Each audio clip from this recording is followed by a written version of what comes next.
வெள்ளலூரு நாட்டிலே மாகாணத்தின் மாகாணம் மஞ்சு விரட்டு மாகாணமா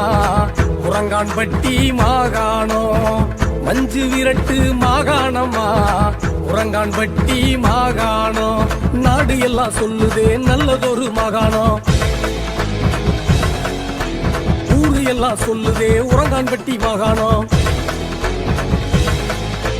நாடு எல்லாம் சொல்லுதே நல்லதொரு மாகாணம் ஊரு எல்லாம் சொல்லுதே உறங்கான்பட்டி மாகாணம் ஊரான ஊருதான் இது உறங்கான்பட்டின்னு பேருதான்